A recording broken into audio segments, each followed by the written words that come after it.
आज हमारा टॉपिक है oogenesis एम्ब्रियोलॉजी के अंदर। oogenesis जो है वो डेवलपमेंट ऑफ फीमेल गैमीट्स है। जो फीमेल की गैमीट्स हैं उसकी जो प्रोडक्शन है उसको हम कहते हैं oogenesis। ठीक है। The goal of oogenesis is to produce one egg with massive amounts of cytoplasm. आपने देखा है कभी एग देखा है कभी? अभी देखा क्या, मतलब आपने बनाया होगा, खाया भी होगा मुर्गी का अंडा। उसकी मैं आपको एग्जांपल देता हूँ। आप जब उसको तोड़ते हैं तो उसके अंदर एक आपको यॉक नजर आती है जिसको हम जर्दी कहते हैं, येलो कलर की होती है, और बाकी सारा व्हाइट और ट्रांसपेरेंट सा होता है, एल्ब्यूमिन सारा जितना भी है। तो आप देखें कि वो बिल्कुल साइटोप्लाज्म की तरह होता है, ढेर सारा, और वो जस्ट लाइक अ न्यूक्लियस होता है उसमें जो यॉक होता है। तो आप इसी चीज को जहन में रखें, और अब ये टॉपिक को आप पढ़ेंगे तो आपको इंटरेस्टिंग भी लगेगा।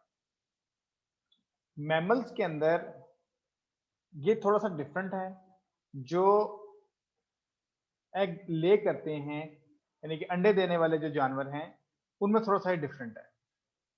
उसमें क्या होता है कि बहुत सारे ओगोनियम ओगोनिया बनते हैं, बहुत सारे, और वो सारे मेच्योर होके एग बन जाते हैं। और जैसे ही वो एग बनते हैं तो वो जो बर्ड होता है, जैसे मुर्गी लगा लो आप लोग, तो वो अंडे हैच करना शुरू कर देती है, अंडे देना शुरू कर देती है। लेकिन ह्यूमन में थोड़ा सा डिफरेंट है। ह्यूमन में भी बहुत सारे ओगोनिया बनते हैं, लेकिन वो सारे के सारे मेच्योर नहीं होते, डाई आउट हो जाते हैं, मर जाते हैं, डेड हो जाते हैं। उसमें से कुछ बचते हैं, और वो जो बचते हैं उनमें से माइटोटिकली और म्योटिकली डिवीजन होती है, और उनमें से भी जो डिवीजन होती है बहुत सारे रीग्रेस हो जाते हैं।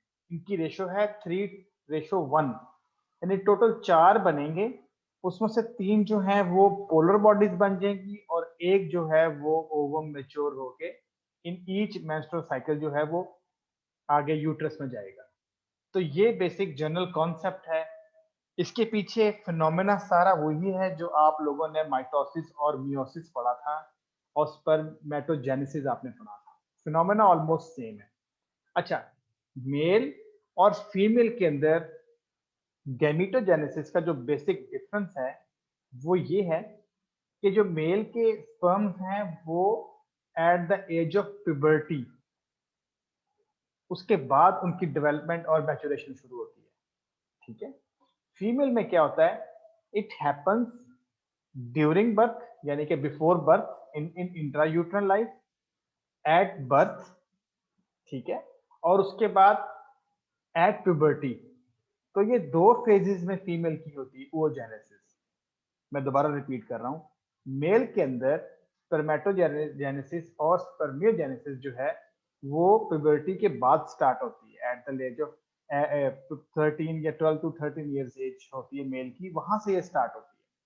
जैसे आपने कल सार्टोलाई सेल्स का एक फंक्शन पढ़ा था कि it prevents spermatogenesis before puberty. लेकिन फीमेल में क्या है कि ड्यूरिंग इंट्रा यूट्राइन लाइफ वो genesis starts at the birth, वहां पे वो हॉल्ट हो गया, रुक गया। उसके बाद जब मिनार्के होगा, यानी फर्स्ट मेंस्ट्रुअल साइकिल आएगा, प्यूबर्टी रीच होगी, उसका oogenesis प्रोसेस जो है वो कंटिन्यू होगा। तो ये बेसिक डिफरेंस और बेसिक कॉन्सेप्ट है। इसका नेक्स्ट जो हम एक प्रॉपर क्लास होगी हमारी, डिफरेंस बिटवीन स्पर्मेटोजेनेसिस और स्पर्मियोजेनेसिस, हम वो नेक्स्ट क्लास में डिस्कस करेंगे। ठीक है। अब ये चीज जरा नोट करने वाली है कि oocytes have a very small nucleus and cytoplasm ratio. Most normal cells have several times as much as cytoplasm as nucleus. This allows the nucleus to make enough mRNA and ribosomal RNA to keep up with the cytoplasm and cell needs. ये थोड़ा सा comparison किया हुआ है एक human के अंदर जो oogenesis होता है वर्सेस जो एक बर्ड में होता है। ये थोड़ी बहुत उनके अंदर कंपैरिजन किया हुआ है। हम असल मेन टॉपिक की तरफ आते हैं। जो मेन टॉपिक है oogenesis का, उसका मैं आपको थोड़ा सा भी स्लाइड शेयर करता हूँ।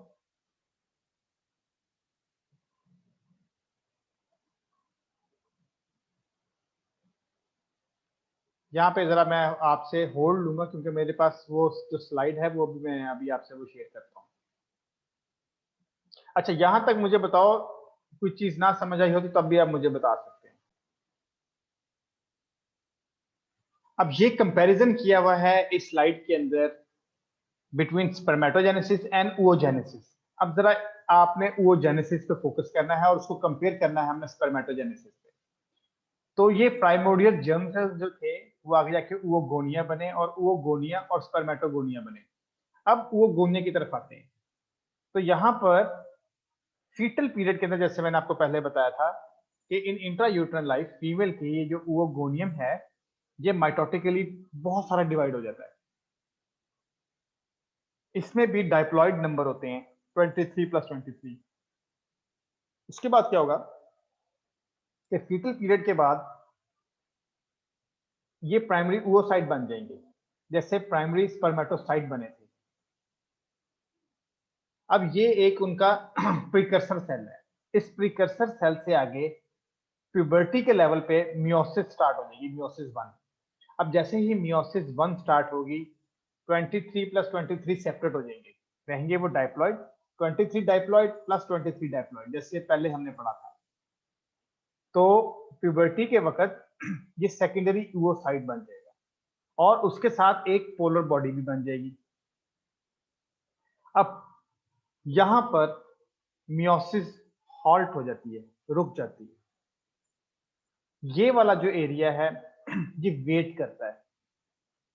ये वाला सेकेंडरी oocyte जो है ये वेट करता है फॉर द फर्टिलाइजेशन। अगर स्पर्म जो है वो इसको फर्टिलाइज कर देता है तो उसके बाद फर्दर मियोसिस स्टार्ट हो जाता है, and that meiosis called second meiotic division. Second meiotic division कब होगी? जब ये वाला सेकेंडरी oocyte जो है ये फर्टिलाइज हो जाएगा। मैं आपको इसकी डिटेल में आगे बताऊंगा, बस आप इस डायग्राम को समझ लीजिएगा मैं क्या बताना चाह रहा हूँ। जब सेकंड मियोटिक डिवीजन स्टार्ट होगी तो जो एक पोलर बॉडी बनी थी वो दो पोलर बॉडीज और बना देंगी। जबकि अब आप सेकेंडरी oocyte को देख रहे हो, तो जब ये डिवाइड हुआ तो उसने एक मैच्योर ओवम बनाया और एक छोटी सी पोलर बॉडी उसी वक्त बना दी जैसे ही फर्टिलाइज हुआ था। तो ये है प्रोसेस ऑफ oogenesis। मैं यहीं पे इसी डायग्राम को दोबारा रिपीट करता हूँ आप लोगों के लिए। आपने बेसिक रूल्स को फॉलो करना है। The basic rule of oogenesis वो ये है कि ये फीटल पीरियड यानी इंट्रायूट्रल लाइफ में भी होता है, उसके बाद ये प्यूबर्टी में रिज्यूम होता है और फर्टिलाइजेशन के वक्त ये कंप्लीट होता है।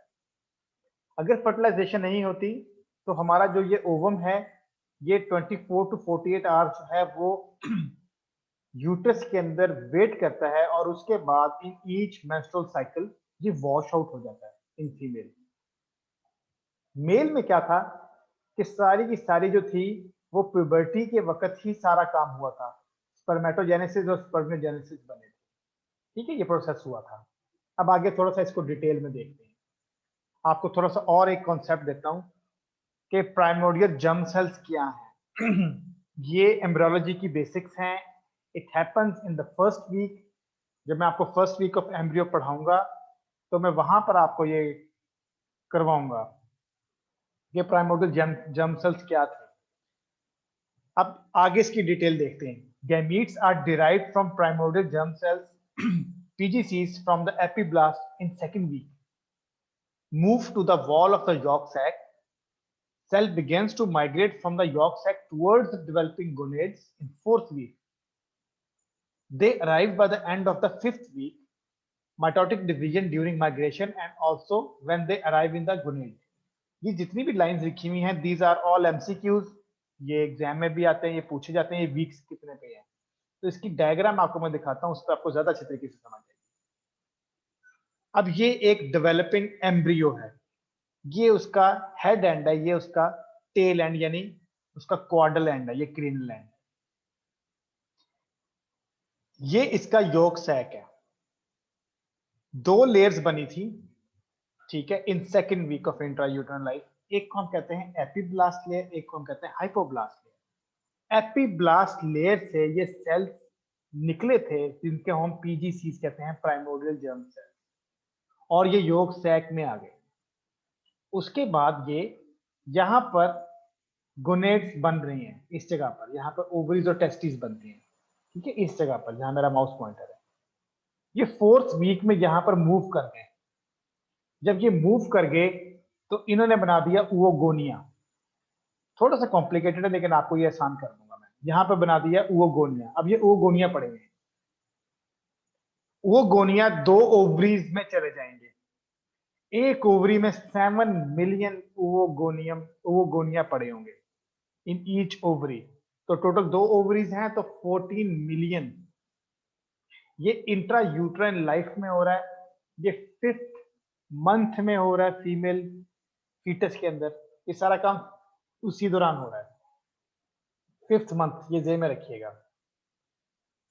उसके बाद उसमें क्या होगा मियोसिस के दौरान, कि पहले माइटोटिक डिवीजन हुई, उसके बाद इसी डायग्राम को वापस देखते हैं तो फीटल पीरियड के अंदर ये माइटोटिकली डिवाइड होंगे, डिवाइड डिवाइड डिवाइड, बहुत सारे डिवाइड हो जाएंगे, और फिर बर्थ के वक्त बहुत सारे इसमें से डेड हो जाएंगे, खत्म हो जाएंगे ये ओवोगोनियम।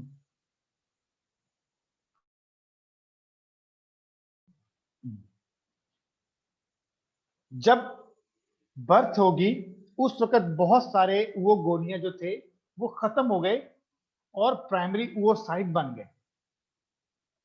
वहां पर ये वेट करेंगे। जैसे ही फीमेल बेबी की उम्र 11 to 12 ईयर्स होगी, उसको फर्स्ट मेंस्ट्रुअल साइकिल आएगा, तो उस दौरान जो है वो हार्मोन जो है वो अपना रोल प्ले करेंगे, ठीक है। जैसे ही उसने रोल प्ले किया वहां पर मेंस्ट्रुअल साइकिल स्टार्ट हो गया। जैसे ही मेंस्ट्रुअल साइकिल स्टार्ट हुआ, ये जो थे प्राइमरी ओवोसाइट ये सेकेंडरी ओवोसाइट बनेंगे, और वो सारा प्रोसेस आपको मैंने पहले बता दिया है। तो इस स्लाइड में देखते हैं कि ओवोजेनेसिस में क्या हुआ था। Maturation of oocytes begins before birth, ठीक है। Primordial germ cells differentiate into oogonia. फिर नंबर, ये रिपीट कर रहा हूं मैं slide, number of mitotic division occurs. उसके बाद क्या हुआ, clusters of oogonia by flat epithelial follicular cells are formed at the end of 3rd month, ठीक है। 3rd मंथ इंट्रायूट्राइन लाइफ की बात हो रही है। और प्राइमरी ओवोसाइट्स जो थे वो प्रोफेज 1 ऑफ मेयोटिक डिवीजन में रुक गए। ये थे सेल्स। इसके ऊपर देखिए फ्लैट किस्म की लेयर्स बन जाएंगी। फ्लैट एक इसके आगे, जिस तरह अंडे का छिलका होता है ना फ्लैट सा, ये बिल्कुल उसी तरह ही होंगे कि बाहर अंडे के छिलके की तरह एक फ्लैट फॉलिकुलर एपिथेलियल सेल्स होंगे। इसकी सबसे बड़ी एग्जांपल ये देखें, आप माउस पॉइंटर को फॉलो करें तो ये देखें पूरा एक अंडे के छिलके की तरह बना हुआ है, और उसके अंदर ये मियोटिक डिवीजन हो रही है सारी। वो गोनिया जो थे वो प्राइमरी ओसाइट्स बन रहे हैं। अच्छा, जब ये प्राइमरी ओसाइट्स बन जाएंगे तो उसके ऊपर जो लेयर होगी वो फ्लैट नहीं रहेगी, फिर वो थोड़ी सी मोटी हो जाएगी, यानी कि छिलका मोटा हो गया, इन सिंपल वर्ड्स। और इन सेल्स को हम कहते हैं फॉलिकुलर सेल्स। ये जो बाहर अंडे के छिलके की तरह से हैं, these are known as follicular cells. इनका बड़ा रोल है आगे प्रेगनेंसी में। अब ये बात वही दोबारा रिपीट हो रही है कि नंबर ऑफ ओवोसाइट्स कितने होते हैं। The total number of germ cells in ovary reaches its maximum approximately 7 million.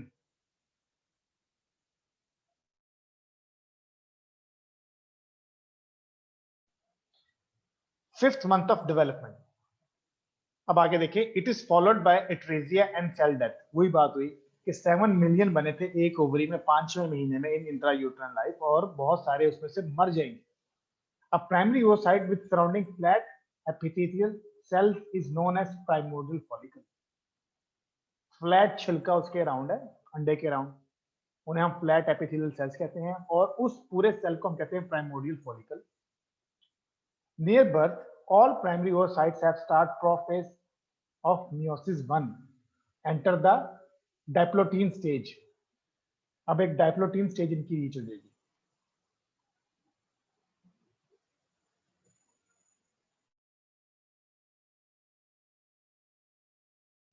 क्यों स्टूडेंट्स, यहां तक आपको समझ आ रही है? थोड़ा सा मुझे आप रिस्पॉन्ड करें ताकि मुझे पता लग सके कि कोई कंफ्यूजन ना हो। Yes sir.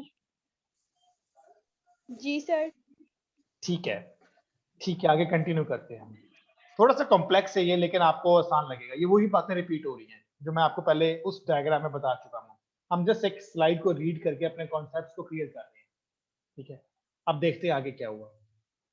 The primary oocytes remain prophase 1, वो प्रोफेज 1 में ही रहेंगे at the birth, finish their first meiotic division till puberty is reached. जैसे ही प्यूबर्टी आएगी उनकी फर्स्ट meiotic डिवीजन उस वक्त पूरी होगी। Primary oocytes at birth are 7 lakh 7 lakh to 2 million, ये प्राइमरी ओसाइट्स हैं बर्थ के वक्त। जैसे ही प्यूबर्टी आएगी ये रह जाएंगे 40,000। जैसे ही फीमेल जो है 11 से 12 साल की हो जाएगी और उसको मेनार्के हो जाएगा, उसको मेंस्ट्रुअल साइकिल शुरू हो जाएगा, तो ये 40,000 रह जाएंगे। और उसके बाद रीग्रेस होते हुए ये 400 टू 500 सिर्फ और सिर्फ ओव्यूलेट होते हैं। इसीलिए फीमेल की रिप्रोडक्टिव जो एज है, रिप्रोडक्टिव साइकिल एज, वो 13 साल से यानी 13 ईयर से लेके 47 48 ईयर्स ओल्ड तक ये मेंसेस यानी मेंस्ट्रुअल साइकिल आते हैं। और हर मेंस्ट्रुअल साइकिल के अंदर नॉर्मली एक ओवम ओव्यूलेट होता है। ये 400 टू 500 है। इसको आप अगर 30 से डिवाइड कर दें तो आपको नंबर ऑफ मंथ्स पता चल जाएंगे, ठीक है। At puberty a pool of growing follicle, जो पूल है वो एस्टेब्लिश हो जाएगा।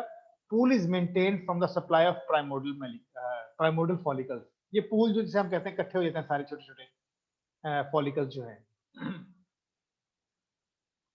वो आगे हम जो डिटेल होगी वो मेंस्ट्रुअल साइकिल के अंदर पढ़ेंगे।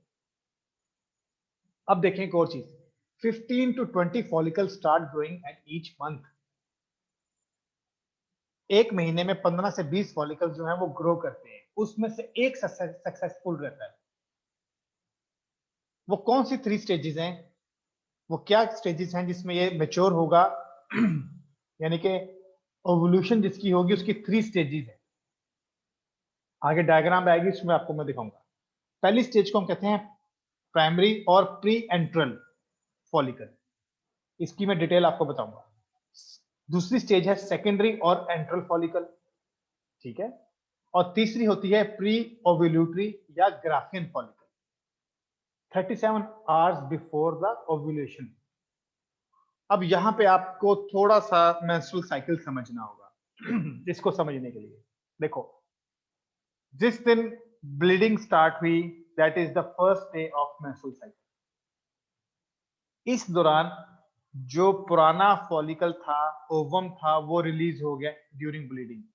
उसी दौरान नया फॉलिकल जो है वो बनना शुरू हो जाएगा under the influence of follicle stimulating hormone. Follicle stimulating hormone आएगा, वो फॉलिकल्स को स्टिमुलेट करेगा और किसी एक को सिलेक्ट कर लेगा कि भी इस फॉलिकल को मैंने सिलेक्ट कर लिया, that is the most healthiest follicle जो आगे बेबी को जन्म दे सकता है, उसको सिलेक्ट कर लिया उसी दौरान, और वो साइज में थोड़ा सा बड़ा हो जाएगा। इसको हम कहते हैं प्राइमरी और प्री एंट्रल फॉलिकल। फिर उसके अंदर सेकेंडरी यानी एंट्रल फॉलिकल के अंदर क्या होगा कि एक थोड़ी सी उसमें स्पेस प्रोड्यूस होगी जिसके अंदर फ्लूइड इकट्ठा हो जाएगा। उस फ्लूइड को हम कहते हैं एंट्रम, यानी उसको हम कहते हैं एंट्रल फॉलिकल। फिर वो ओवुलेशन से यानी कि 12th से 14th day of menstrual cycle वो बहुत बड़ा हो जाएगा, उसको हम कहते हैं ग्राफियन फॉलिकल। और यहां पर अब क्लिनिकल इंपॉर्टेंस आती है। इस दौरान ल्यूटिनाइजिंग हार्मोन आएगा जो उसको रप्चर करेगा। वो रप्चर होगा यानी ग्राफियन फॉलिकल जो है वो रप्चर होगा, उसमें से ओवम निकलेगा और उसको फिम्ब्रिया कैच कर लेंगे और वो चला जाएगा फ्लोपियन ट्यूब्स के अंदर। इस मौके के ऊपर अगर ल्यूटिनाइजिंग हार्मोन जो है वो एक्ट ना करे तो ग्राफियन फॉलिकल जो है वो ओवरी में ही पड़ा रहेगा। और अगर बहुत सारे ग्राफियन फॉलिकल्स ओवरी में पड़े रहें और उनकी ओवुलेशन ना हो तो इस कंडीशन को हम कहते हैं पॉलीसिस्टिक ओवेरियन सिंड्रोम या पॉलीसिस्टिक ओवरीज। ये बहुत कॉमन एक क्लिनिकल प्रॉब्लम है फीमेल्स के अंदर, खास तौर पे आज के दौर में। तो ये वो डायग्राम थी जिसके बारे में मैं आपको बताना चाह रहा था। कि ये देखें ये फॉलिकुलर सेल्स हैं इसके अराउंड, ठीक है। उसके बाद ये फॉलिकल जो था वो ग्रो हो गया और ये एक प्रॉपर शेप लेना शुरू हो गया। इनकी जो जोना पेलोसिडा है और क्यूबॉइडल फॉलिकुलर सेल्स हैं, इसकी डिटेल ये सारी नीचे लिखी हुई है, वो हम आपको नेक्स्ट लेक्चर में डिस्कस करेंगे। तो ये देखें एक मैच्योर फॉलिकल बन गया, ये दरमियान में कैविटी इसकी अपीयर होगी।